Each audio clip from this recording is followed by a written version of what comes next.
The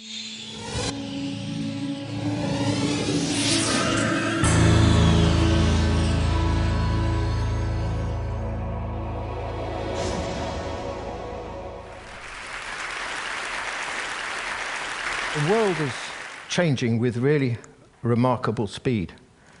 If you look at the chart at the top here, you'll see that in 2025, these Goldman Sachs projections suggest that the Chinese economy will be almost the same size as the American economy. And if you look at the chart for 2050, it's projected that the Chinese economy will be twice the size of the American economy, and the Indian economy will be almost the same size as the American economy. And we should bear in mind here that these projections were drawn up before the Western financial crisis. A couple of weeks ago, I was looking at the latest projection by BNP Paribas for when China will have a larger economy than the United States. Goldman Sachs projected 2027. The post-crisis projection is 2020. That's just a decade away. China is going to change the world in two fundamental respects. First of all, it's a huge developing country with a population of 1.3 billion people, which has been growing for over 30 years at around 10% a year.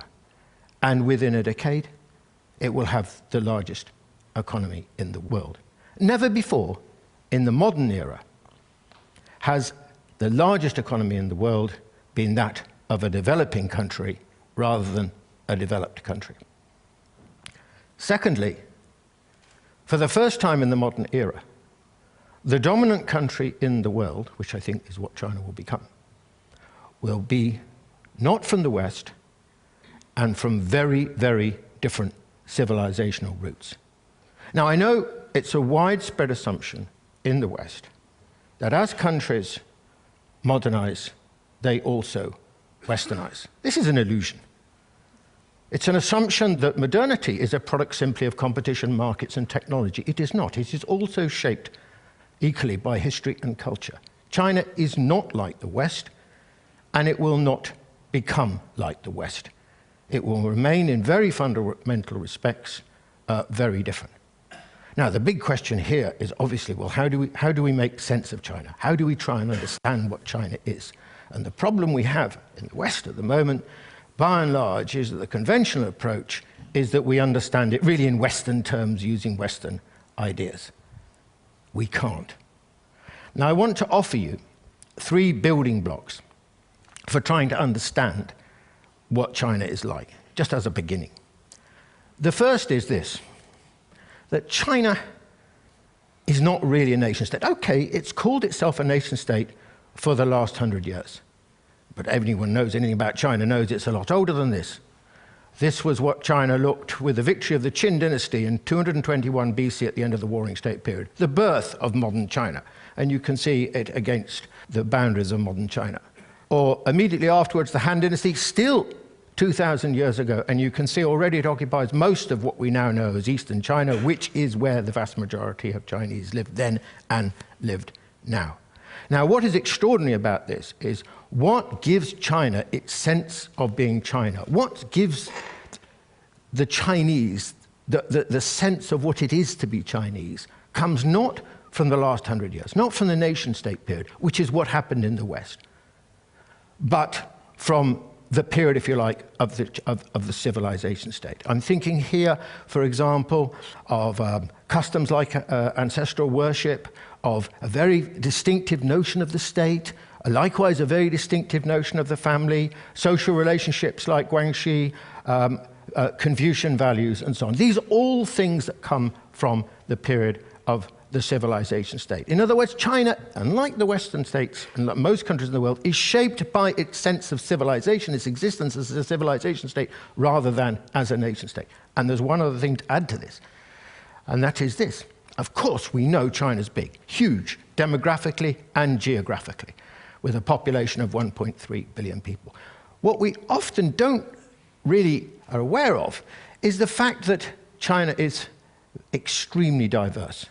and very pluralistic, and in many ways very decentralized. You can't run a place on this scale simply from Beijing, even though we think this to be the case. It's never been the case. So this is China, a civilization state rather than a nation state. Well, what does it mean? Well, I think it has all sorts of profound implications. I'll give you two quick ones. The first is that the most important political value for the Chinese is unity, is the maintenance of Chinese civilization. 2,000 years ago, Europe broke down the fragmentation of the Holy Roman Empire. It divided, and it's remained divided ever since. China, over the same time period, went in exactly the opposite direction, very painfully holding this huge civilization state together. The second is maybe more prosaic, which is Hong Kong. Do you remember the handover of Hong Kong by Britain to China in 1997? You may remember what the Chinese constitutional proposition was. One country, two systems. And I'll lay a wager that barely anyone in the West believed them. Window dressing. When China gets its hands on Hong Kong, that won't be the case. 13 years on, the political and legal system in Hong Kong is as different now as it was in 1997. We were wrong. Why we were wrong? We were wrong because we thought, naturally enough, in nation-state ways. Think of German unification, 1990. What happened?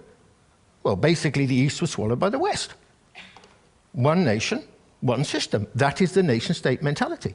But you can't run a country like China, a civilization state, on the basis of one civilization, one system. It doesn't work. So actually the response of China to the question of Hong Kong, as it will be to the question of Taiwan, was a natural response. One civilization, many systems. Let me offer you another building block to try and understand China, maybe not sort of comfortable one. The Chinese have a very, very different conception of race to most other countries. Do you know, of the 1.3 billion Chinese, over 90% of them think they belong to the same race, the Han. Now, this is completely different from the other world's most populous countries. India, the United States, Indonesia, Brazil. All of them are multiracial. The Chinese don't feel like that. China is only multiracial, really, at the margins. So the question is why? Well, the reason, I think, essentially is, again, back to the civilization state. Very, very, a history of at least 2,000 years. A history of conquest, occupation, absorption, assimilation, and so on, led to the process by which, over time, this notion of the Han emerged, of course, nurtured by a growing and very powerful sense of cultural identity. Now, the great advantage of this historical experience has been that without the Han, China could never have held together. The Han identity has been the cement which has held this country together. The great disadvantage of it is that the Han have a very weak conception of cultural difference. They really believe in their own superiority, and they are disrespectful of those who are not, hence their attitude, for example, to the Uyghurs and to the Tibetans. Or let me give you my third building block, the Chinese state. Now, the relationship between the state and society in China is very different from that in the West. Now, we in the West overwhelmingly seem to think these days, at least, that the authority and legitimacy of the state is a function of democracy. The problem with this proposition is that the Chinese state enjoys more legitimacy and more authority amongst the Chinese than is true with any Western state. And the reason for this is because, well, there are two reasons, I think. And it's obviously got nothing to do with democracy, because in our terms, the Chinese certainly don't have a democracy. But the reason for this is, firstly, because The state in China is given a very special, enjoys a very special significance as the representative, the embodiment, and the guardian of Chinese civilization, of the civilization state. This is as close as China gets to a kind of spiritual role. And the second reason is because, whereas in Europe and North America, the state's power is continuously challenged. I mean, in European tradition, historically against the church, against other sections of the aristocracy, against merchants and so on. For 1,000 years, the power of the Chinese state has not been challenged. It's had no serious rivals. So you can see that the way in which power has been constructed in China is very different from our experience in Western history. The result, by the way, is that the Chinese have a very different view of the state. Whereas we tend to view it as an intruder, a stranger, certainly an organ whose powers need to be limited or defined and constrained, the Chinese don't see the state like that at all. The Chinese view the state as an intimate, not just as an intimate actually, as a member of the family. Not just, in fact, as a member of the family, but as the head of the family, the patriarch of the family. This is the Chinese view of the state. Very, very different to ours. It's embedded in society in a different kind of way to what is the case in the West. And I would suggest to you that actually what we are dealing with here in the Chinese context is a new kind of paradigm, which is different from anything we've had to think about in the past. You know, China believes in the market and the state. I mean, Adam Smith, already writing in the late 18th century, said the Chinese market is larger and more developed and more sophisticated than anything in Europe. And apart from the Mao period, that has remained more or less the case ever since. But this is combined with an extremely strong and ubiquitous state. The state is everywhere in China. I mean, its leading firms, many of them are still publicly owned. Private firms, however large they are, like Lenovo, depend in many ways on state patronage. Targets for the economy and so on are set by the state. And the state, of course, its authority flows into lots of other areas, as we're familiar with something like the one-child policy. Moreover, this is a very old state tradition, a very old tradition of statecraft. I mean, if you want an illustration of this, the Great Wall is one. But this is another. This is the Grand Canal, which was constructed in the first instance in the 5th century BC and was finally completed in the 7th century AD. It went for 1,114 miles, linking Beijing with Hangzhou and Shanghai. So there's a long history of extraordinary state infrastructural projects in China, which I suppose helps us to explain what we see today, which is something like the Three Gorges Dam and many other expressions of state competence within China. So there we have three building blocks for trying to understand the difference that is China: the civilization state, the notion of race, and the nature of the state in its relationship to society.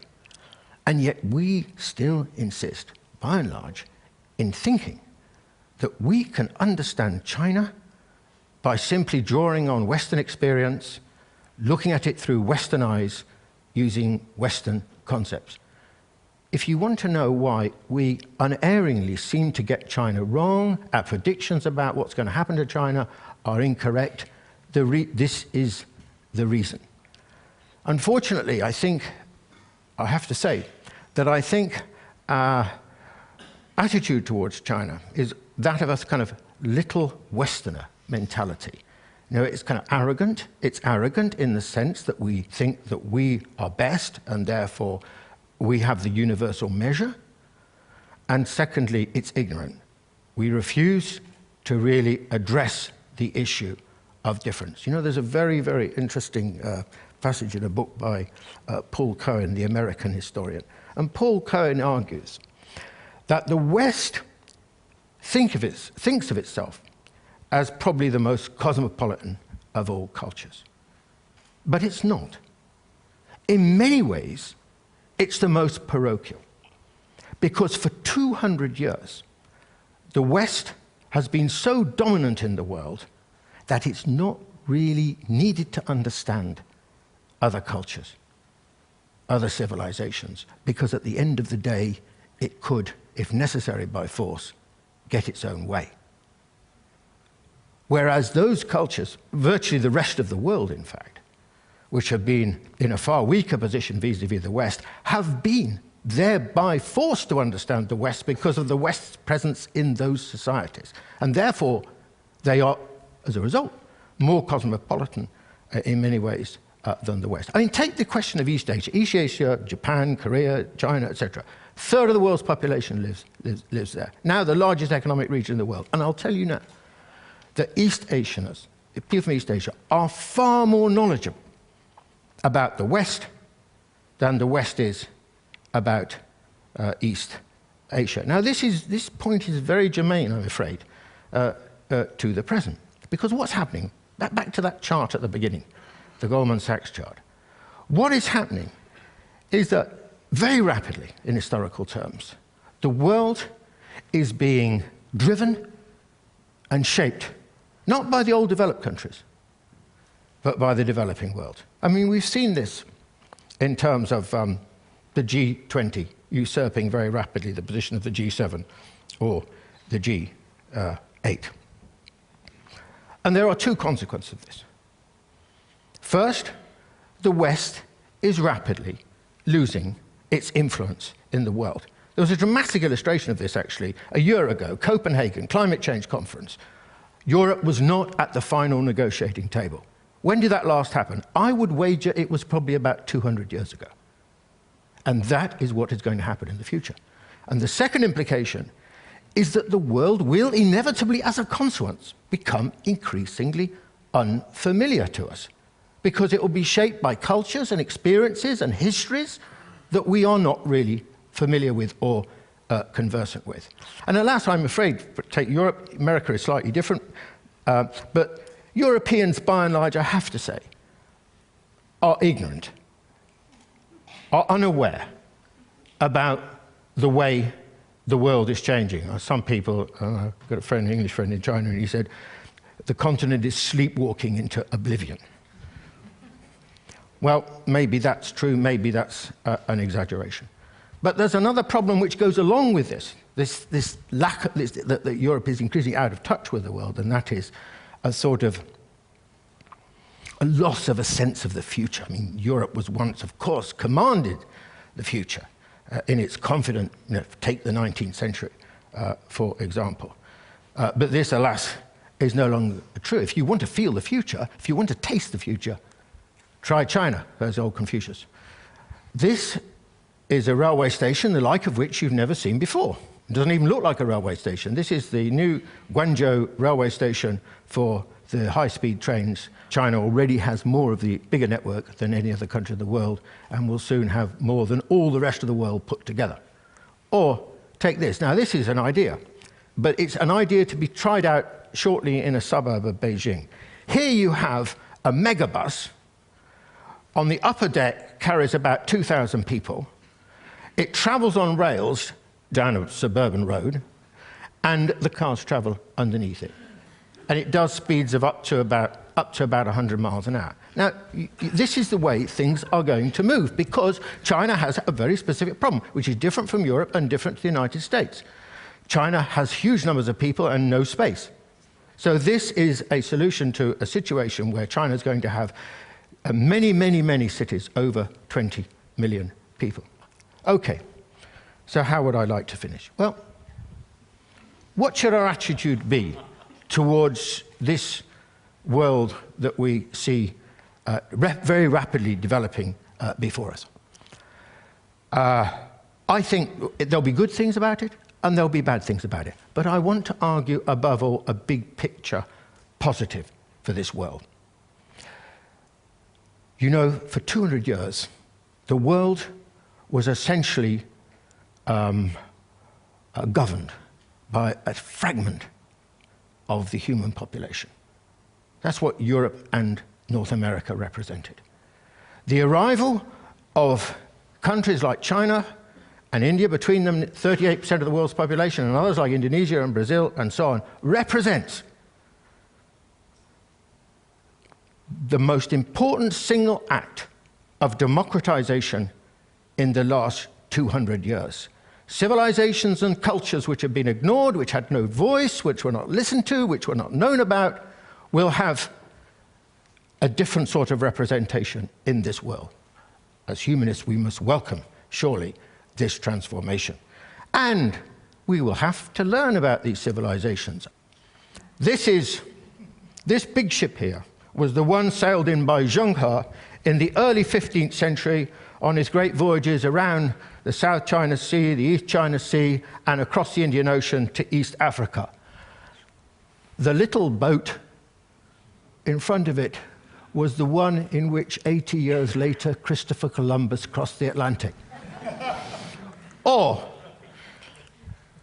look carefully at this silk scroll made by Zhuzhou in 1368. I think they're playing golf. Christ, the Chinese even invented golf. Welcome to the future. Thank you.